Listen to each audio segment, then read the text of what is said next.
잘 사셨나요? 네. 헤벨이 뜻이 뭐예요? 헤벨? 헐. 헤벨의 뜻이 뭐예요? 헛되다. 근데 헤벨과 똑같은 뜻을 가진 인물이 있다고 그랬어요? 이거 누구예요? 아벨이에요. 아벨. 그러니까 아벨이라는 이름의 뜻은 헛되다예요. 근데 이제 우리가 아벨의 시간을 살자라고 할 때는 우리가 말씀에서 역설적으로 정말 그 아벨이 뭔지, 헤벨이 뭔지를 알 때 비로소 아벨의 삶을 살 수 있습니다. 아벨은 보기에는 허무하게 죽은 것 같아요. 지난 시간에 살펴본 대로 허무한 것 같지만 마태복음 23장과 히브리서 11장에 보면 아벨의 죽음이 결코 헛된 게 아니라는 거죠. 의로운 피의 시작이었고 순교자의 시작이었고 의로운 자란 칭함을 받은 게 누구예요? 아벨입니다. 지혜자가 모든 것이 다 헛되다고 이야기할 때 성경의 전체 맥락에서 동의할 수 있어요? 없어요? 여러분 얘기해 주세요. 지혜자가 전도서에서 모든 것이 다 헛되다고 이야기했어요. 그런데 전도서 이외의 성경의 전체 맥락을 우리가 볼 때 동의할 수 있어요? 없어요? 동의할 수 없어요. 모든 것이 헛되다라고 이야기했지만 성경 전체에 보면 특별히 오늘 말씀에도 보면 헛되다에 동의할 수 없다라는 거예요. 오히려 무엇이 헤벨인지를 알 때 우리는 역설적으로 헤벨의 삶을 살 수가 있어요. 그러니까 무엇이 헤벨인지를 알아야 어때요? 우리가 아벨의 삶을 살 수 있다고요. 자, 오늘은 전도서 두 번째 시간인데 제목이 뭐예요? 헤벨의 시간을 살자. 자, 우리가 전도서 3장 초반부터 우리가 증거되는 이야기에 의하면 모든 것에는 다 뭐가 있습니까? 모든 것에는 다 때가 있어요. 그 때를 하나님이 정하셨다는 겁니다. 오늘 말씀 11절을 우리가 보면 하나님이 모든 것을 지으시되 때를 따라 아름답게 하셨고 또 사람에게는 영원을 사모하는 마음을 주셨다라고 얘기하고 있고요. 자, 14절은 우리 같이 한번 읽어보겠습니다. 14절 시작. 하나님께서 행하시는 모든 것은 영원히 있을 것이라 그 위에 더할 수도 없고 그것에서 덜할 수도 없나니 하나님이 이같이 행하심은 사람들이 그의 앞에서 경외하게 하려 하심인 줄 내가 알았도다. 하나님을 경외하게 하는 데에 있어서 하나님이 행하시는 모든 일은 영원하다. 뺄 수도 없고 더할 수도 없다라고 말합니다. 그러므로 하나님이 창조하신 시간은 결코 헛되지 않습니다. 하나님은 모든 것을 지으시되 때를 따라 아름답게 하셨습니다. 그러므로 우리에게 주어진 인생, 우리에게 주어진 시간, 우리에게 주어진 그 어떤 것도 헛되지 않아요. 단 그것을 우리가 헛되게 살 뿐입니다. 헛되게 대하는 게 문제가 됩니다. 그렇게 지혜자의 고백은 헛되다라는 고백을 이야기할 때 우리가 우리의 삶의 과거를 돌아보며 이야기하는 거예요. 지난 시간에 이 글은 전도서는 언제 쓰여졌다고요? 솔로몬의 지혜자의 말년에 쓰여졌다는 고백입니다. 자, 그런데 여러분 한번 생각해 봅시다. 지혜자가 자신의 삶을 돌아보며 헛되다라고 이야기를 했어요. 자기의 삶을 돌아보니 자기가 추구했던 여러 가지 것들이 헛되예요. 자, 근데 그 헛되다라는 인식을 딱 하고 난 다음에 그의 삶은 헛된 삶을 살았을까요? 우리가 한번 생각해 봐야 돼요. 모든 것이 헛되다면 내가 그 삶을 헛되다라고 고백했던 그 시점 이후의 삶도 헛될 텐데 우리가 살펴봤죠. 다윗이 그의 노년의 삶을 이야기할 때 전혀 헛된 삶이 아니다라고 고백했던 시편의 고백을 지난 시간에 살펴봤어요. 지혜자가 자신의 삶을 돌아본 이후에 내 삶이 헛됐구나라고 인식한 다음에는 제가 볼 때는 전혀 헛된 삶을 살지 않았을 거라 생각이 되어집니다. 그러므로 전도서가 우리에게 주는 가장 중요한 교훈은 내가 내 삶을 돌아보며 내 시간을 돌아보며 과연 내가 헛된 삶을 살았는지, 무엇이 헛된 삶이었는지, 왜 나는 헛된 삶을 살았는지를 인식하는 게 굉장히 중요하다는 겁니다. 헛된 것을 이야기할 때 특별히 우리는 시간을 잘못 사용한 것에 대한 헛됨을 자주 이야기합니다. 그래서 신약에는 바울이 지혜로운 자와 지혜롭지 않은 자를 이야기할 때 에베소서 5장 15절에서 17절을 이야기합니다. 빨리 한번 찾아볼까요? 신약성경 315페이지입니다. 315페이지에 과연 바울은 에베소 교인들에게 지혜로운 자가 어떠한 삶을 사는지, 지혜롭지 않은 사람은 또 어떤 삶을 사는지에 대해서 뭐라고 이야기하고 있는지 같이 찾아볼 거고요. 자, 거기에 여러분 다 밑줄을 좀 그어 놓으시고 별표 중요한 것을 좀 중요하다고 체크를 좀 해 놓으셔야 돼요. 자, 에베소서 5장 15절부터 17절까지 한 목소리로 읽습니다. 시작. 그런즉 너희가 어떻게 행할지를 자세히 주의하여 지혜 없는 자 같이 하지 말고 오직 지혜 있는 자 같이 하여 세월을 아끼라. 때가 악하니라. 그러므로 어리석은 자가 되지 말고 오직 주의 뜻이 무엇인지 이해하라. 자, 지혜 없는 자처럼 헛된 삶이 아니라 지혜 있는 자처럼 살아가기 위해서는 어떻게 해야 된대요? 어떻게 해야 된대요? 저만 성경 본 거 아니죠? 네? 그죠? 너희가 어떻게 행할지를 자세히 주의해서 지혜 없는 자 같이 하지 말고 오직 지혜 있는 자 같이 해서 어떻게 하라? 세월을 아끼라. 여러분, 이 아끼라라는 단어가 헬라어로 엑사고라조라는 단어예요. 근데 이 엑사고라조라는 단어가 갈라디아서 3장과 5장에 보면 속량하다라는 의미로 쓰입니다. 그러므로 이 세월을 아끼다의 아끼다가 갈라디아서 3장과 5장에 보면 어떤 단어로 쓰인다고요? 속량하다.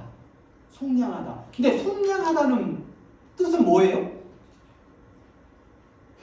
예수님이 그리스도께서 우리 죄를 위하여 대신 십자가에 죽어주셔서 그분이 속전을 지불해 주심으로 우리를 속량해 주심으로 우리에게 구원을 주셨다 할 때 그 속량하다라는 단어를 씁니다. 하나님이 우리를 구원해 주실 땐 성부 하나님의 구원의 계획이 있었고 성자 하나님의 이루심이 있었어요. 이건 하나님의 목적과 의도가 있는 거예요. 그러므로 속량하다는 뜻에는 하나님의 의도와 계획이 포함되어 있는 거예요. 우리를 속량해 주실 때 우리를 사랑하셔서 우리를 자기 백성 삼으시기 위해서 우리를 구원해 주시기 위해서 대신 속전 예수 그리스도의 피와 몸을 주시고 우리를 속량해 주신 거예요. 사주셨다라는 거예요. 그러므로 여러분, 세월을 아끼라라는 이 아끼다라는 이 헬라어에는 의도와 목적을 가지고 있어요. 내가 그냥 세월을 아끼는 것 이게 아니라 그 안에 뭐가 필요하다고요? 목적이 필요해요. 왜 세월을 아껴야 하는지, 왜 세월을 아껴야 하는지 우리의 의도와 목적과 의지를 가져야 한다는 거예요. 나에게 주어진 하루가, 나에게 주어진 한 주간이 나에게 주어진 인생이 그냥 시간이 흘러가면 안 되고 내가 그 사실을 아껴야 하는데 왜 아껴야 하는지 하나님이 우리의 인생과 세월과 시간을 창조하셨기에 우리는 의도를 가지고 목적을 가지고 하나님의 무한하고 영원한 계획 속에서 반드시 세월을, 기회를, 시간을 아껴야 돼요. 그게 지혜 있는 자의 행동입니다. 자, 오늘 말씀으로 돌아와서 전도서 3장 12절과 13절 같이 한번 읽어볼까요? 전도서 3장 12절부터 13절을 같이 읽겠습니다. 시작. 사람들이 사는 동안에 기뻐하며 선을 행하는 것보다 더 나은 것이 없는 줄을 내가 알았고 사람마다 먹고 마시는 것과 수고함으로 낙을 누리는 그것이 하나님의 선물인 줄도 또한 알았노라.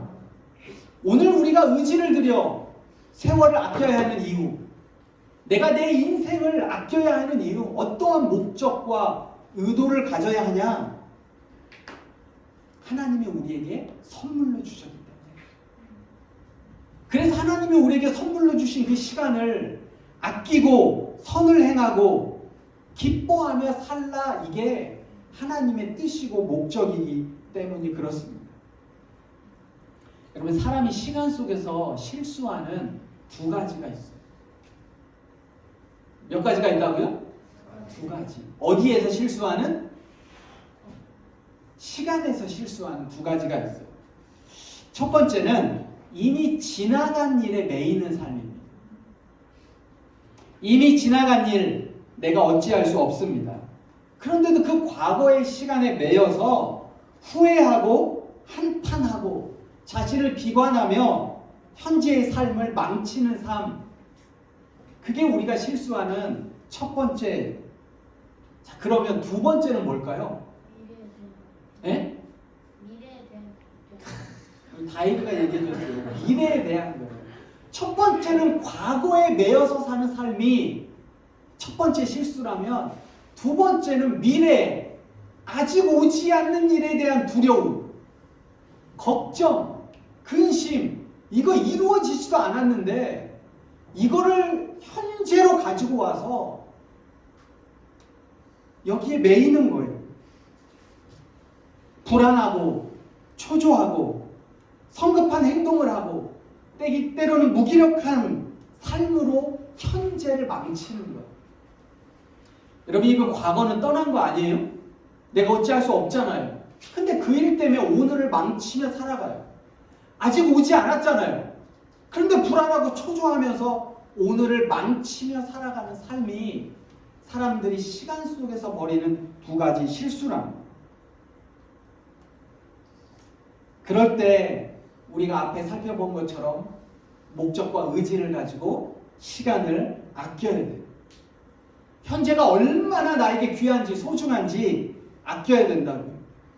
주어진 시간을 낭비하지 않기 위해 분명한 목적과 의지를 가지고 시간을 아끼는 우리가 되기를 소망합니다. 한 주간 동안 묵상했던 말씀을 통해서 우리가 어떻게 그러면 헤매는 시간을 살 수 있을지 같이 말씀을 좀 보겠습니다. 첫 번째는 4장 4절부터 12절입니다. 자, 여러분 5절과 6절에 보면 5절 보세요. 사람들이 어떻게 어리석은지. 자, 5절에 보면 우매한 자는 팔짱을 끼고 있으면서 자기의 목만 축내는 사람입니다. 6절에 보면 두 손에 가득하고 수고하며 바람을 잡는 것 욕심내는 사람입니다. 8절 보세요. 나를 위하여 끝없이 수고하고 재산을 모으지만 어때요? 부요를 족하게 여기지 않는 사람이 어리석은 사람이에요. 반면에 지혜로운 사람은 어떤 사람인 줄 압니까? 6절에 보면 한 손에만 가득하고 평온함을 누리는 사람이에요. 자, 그리고 9절 이하 10절, 11절, 12절에 보면 혼자 일하지 않고 함께 일하는 사람이에요. 한 손은 가득해도 다른 손으로는 사람들을 돌보며 혼자 일하지 않고 함께 일하는 사람입니다. 다른 사람의 필요를 알고 돌아볼 줄 아는 사람이에요. 인정을 가지고 있는 사람이에요. 여러분 저를 한번 보세요. 우리는 두 손 가득히 무언가를 채우기를 원해요. 그런데 지혜로운 사람은 한 손만 가득히 채우고요. 다른 한 손은 어떻게 해요? 다른 사람을 돌봐줄 수 있는 사람. 두 손 가득 채운 사람을 성경은 어리석다라고 이야기해요. 왜? 만족하지 못하니까 그래요. 둘 다 주고 있지만 결국 나만을 위해 살아가는 삶이 아니라 한 손은 비우는 사람이에요.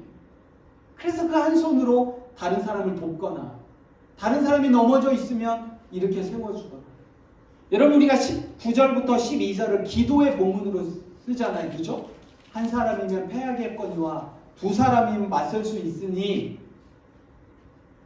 두 사람이 함께 더 따뜻할 때 기도의 삼겹줄은 끊어지지 않는다 이렇게 얘기하지만 사실은 기도의 본문보다는 일하는 본문이 원어 본문에 더 합당합니다. 두 번째는 5장 1절부터 7절에요. 5장 1절부터 7절에 보면 여러분 거기다가 한번 밑줄을 좀 그어보세요. 자, 5장 2절에 보면 입을 열지 말며 또 2절에 보면 말을 내지 말라. 3절에 보면 말이 많으면 그리고 4절부터는 서원 두 번 나오죠. 5절에도 서원 두 번이 나와요. 6절에도 보면 서원한 것, 그 다음에 내 목소리. 7절에 보면 말이 많아도. 여러분 5장 1절부터 7절까지 요 핵심 단어는 말이에요. 여러분 서원이 어떤 뜻이냐면 말로 하나님 앞에 헌신하다, 이게 서원이에요. 내가 하나님 앞에 서원했다라는 건 뭐냐면 내 말로 하나님 앞에 헌신했다라는 뜻이거든요. 자, 그런데 5장 1절부터 7절의 이야기에 1절에 보면 너는 하나님의 집에 들어갈 때에 라고 이야기합니다. 그러므로 이 본문이 어떤 때냐면 예배할 때. 우리가 처음에 살펴봤던 건 뭐 할 때예요? 일할 때란 말이죠. 여러분 살아가면서 우리는 끊임없이 일합니다. 근데 두 번째는 뭐예요? 예배드려요. 근데 예배할 때 우리가 하나님을 예배할 때 우리의 말을 조심하라는 얘기예요. 말은 입을 닫고 귀를 열라라고 말합니다. 왜? 하나님이 말씀하시는 걸 들어라요. 우리는 예배할 때, 신앙생활할 때 말을 많이 합니다. 그리고 귀를 닫아요. 그런데 지혜자는 내 말을, 내 입을 닫고 귀를 열고 하나님의 입에 주목하라라. 여러분 우리가 오늘만 예배드리는 거 아니잖아요. 그죠? 우리가 우리의 삶에서 예배할 때 우리의 입을 닫고 귀를 열어서 하나님의 입에 주목하는 삶. 결국 뭐예요? 우리 삶 속의 말씀을 여러분 묵상하셔야죠. 지혜자는요, 하나님이 뭐라고 나에게 말씀하신지를 매일매일의 삶에서 듣는 거예요. 어떻게 해요? 말씀을 통해 듣는 겁니다. 말은 우리의 마음에서 나오는 생각을 소리로 표현합니다. 내 마음의 생각이 아니라 하나님의 마음과 하나님의 생각에 여러분의 삶이 맞춰지길 바랍니다. 한 주간 스마트폰을 좀 닫기를 소망합니다. 스마트폰을 좀 닫고 스마트폰에서 말하는 이야기, 유튜브 이게 아니라 성경을 여시기 바랍니다. 이게 지혜로운 자의 두 번째 특징입니다. 세 번째는 5장 10절부터 20절까지. 자, 여기에도 좀 표시를 좀 해봅시다. 자, 10절에 보면 만족하지 못하고 만족하지 아니하니. 12절 하반부에 보면 부자는 그 부요함 때문에 자지 못하느니라. 13절에 보면 재물을 자기에게 해가 되도록 소유하는 것이다. 19절 하나님이 재물과 부요를 그에게 주사 능히 누리게 하시며 제 몫을 받아 수고함으로 즐거워하게 하신 것은 하나님의 선물이라. 여러분, 재물을 소유하는 것 중요합니다. 저는 여러분들에게 열심히 수고하고 사셔서 재물을 소유하시기 바래요. 자, 그런데 두 손 가득 소유해야 될까요? 아니. 어느 손에만? 한 손에만. 다른 한 손은 연약하고 약한 자들을 세워주는 데에 여러분이 사용하시기 바랍니다. 그럼에도 불구하고 사람들은 재물을 더 가지고 싶어요. 더 있고 싶어요. 여러분, 재물이 없는 사람은 잘 몰라요. 근데 재물이 있는 사람은 더 가지고 싶습니다. 내가 한 달에 10만 원 벌면 11조 10,000원 내는 거 어렵지 않아요. 근데 한 달에 100만 원을 벌어서 11조 10만 원을 내는 건 10,000원 내는 것보다 더 어렵습니다. 근데 한 달에 1,000만 원 벌어서 100만 원을 11조를 내는 건 굉장히 어려워요. 왜? 여러분, 100만 원이면 내가 하고 싶은 거 많이 할 수 있거든요. 아이패드도 살 수 있고요. 100만 원이면 잠깐 도쿄, 해외여행도 갔다 올 수 있는 돈이에요. 그러니까 돈이 많으면 많을수록 내가 드리는 거 어렵다고요. 왜? 인간이 만족하지 못해서. 근데 성경이 말하면 재물을 자기에게 해가 되도록 소유하는 사람이 있다라는 거예요. 15절부터 16절에 보면 내가 올 때 그냥 온 거거든요. 아무것도 가지고 온 게 아니에요. 근데 떠날 때는 그 놓고 가는 게 아깝다는 거예요. 올 때 아무것도 가지고 오고 있지 않았는데 오히려 지금 내가 하나님의 은혜와 하나님의 축복으로 받은 건데 그럼에도 불구하고 그것을 더 가지고 싶고 죽을 때라도 가져가고 싶고 죽을 때 남겨놓고 가는 게 아깝다라고 생각하는 사람, 이게 어리석은 사람이라고 성경은 우리에게 이야기해 줍니다. 그러므로 물질이 많으면 행복할 것 같죠? 그렇지 않다라는 거예요. 물질을 모을 때도 중요하지만 물질을 내가 어떻게 써야 하는데 그게 더 중요하다고 지혜자는 우리에게 이야기해 줍니다. 여러분, 아벨은 이 세상에서 긴 삶을 살지 않았어요. 굉장히 짧은 삶을 살았습니다. 성경도 몇 절 되지 않아요, 그에 대해서. 그런데 그는 짧은 삶 속에서 세월을 아끼며 살았던 사람. 여러분, 창세기 4장 4절에서 5절을 한번 볼까요? 아벨이 어떻게 살았는지 우리에게 가르쳐주는 성경의 내용이 4절부터 5절입니다. 4절부터 5절에 여러분 밑줄을 그으셔야 되는 게 뭐가 있냐면 4절에 아벨과 그의 재물, 여기다 밑줄을 그어놓으세요. 하나님이 아벨의 제사를 받으셨을 땐 아벨과 그의 재물을 받으셨어요. 5절에 보면 가인의 제물을 받지 않으셨을 땐 뭐라고 이야기하고 있어요? 가인과 그의 제물은 받지 않으셨다라고 말씀하고 있어요. 여러분 생각해 보세요. 아벨이 드린 양, 가인이 드린 곡식, 문제는 여기에 있을까요? 아벨이 드린 양이나 가인이 드린 곡식에 재물의 문제가 있지 않아요. 왜 하나님이 아벨은 받으셨고 가인의 제사는 받지 않으셨냐면 하나님은 아벨 그 삶을 받으신 거예요. 그래서 성경에 보면 아벨과 그의 재물을 받으셨다고 말씀하고 있고요. 가인과 그의 재물을 받지 않으셨다고 말씀하고 있어요. 아벨은 자기 자신을 하나님 앞에 드렸습니다. 자기 자신을 드렸다는 건 뭐를 이야기할까요? 하나님이 아벨에게 주신 인생, 아벨에게 주신 세월, 아벨에게 주신 시간을 아벨은 의도를 가지고 아꼈다는 거예요. 목적을 가지고 의지를 가지고 하나님 앞에 드렸어요. 이게 아벨의 삶이에요. 가인은 그렇지 못했죠. 말씀을 정리합니다. 여러분 각자에게 주신 삶이 있어요. 내가 하고 있는 일이 있죠. 여러분이 섬기는 공동체, 그리고 매일매일의 삶에서 드려지는 예배가 있어요. 그리고 여러분들이 수고함으로 하나님이 주신 물질이 있어요. 이걸 내가 어떻게 사용해야 될까?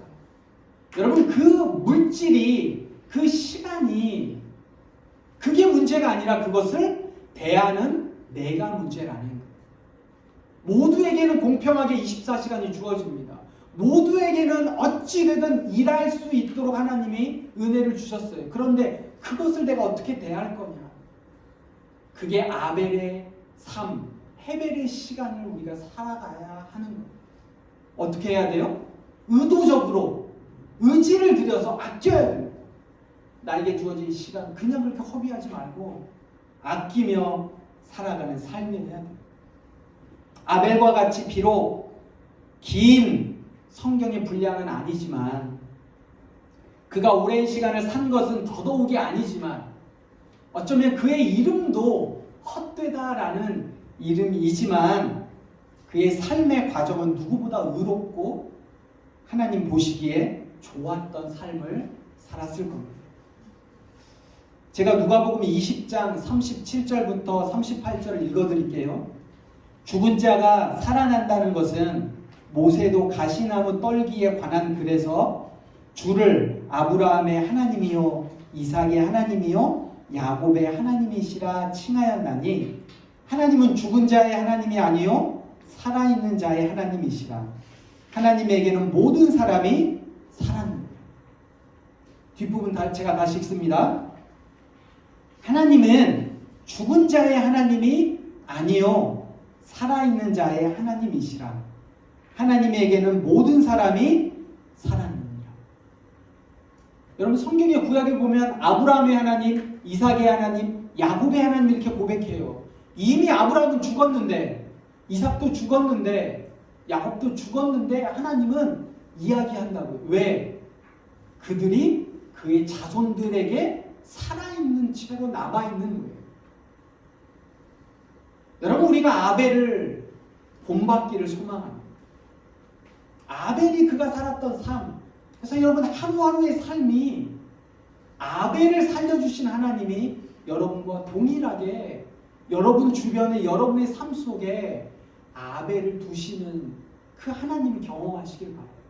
아벨은 이미 죽어서 끝난 삶이 아니라 아벨과 그의 재물을 하나님이 받으셨다면, 아벨이 여러분의 삶을 주목하는 것처럼, 내가 아벨과 함께 살아가는 것처럼 나의 삶과 나의 재물을 하나님이 받으시도록 의지를 들여 이제 돌아오는 한 주간, 또 어쩌면 오늘 하루 나머지 삶이 있잖아요. 그 삶을 내가 어떻게 살아가야 할까? 세월을 아끼라. 어떻게 아껴야 돼요? 의도적으로 의지를 들여서 하나님이 우리를 속량해 주셨을 때 그 목적과 계획을 가지고 계셨던 거죠. 우리가 하루하루 우리의 삶, 우리의 인생을 그렇게 살아갈 때 결코 헛되지 않은 삶이에요. 이 삶이 아벨이 살아갔던 것처럼 여러분과 제가 동일하게 살아갈 수 있기를 부탁드립니다. 사랑의 하나님, 우리가 헤벨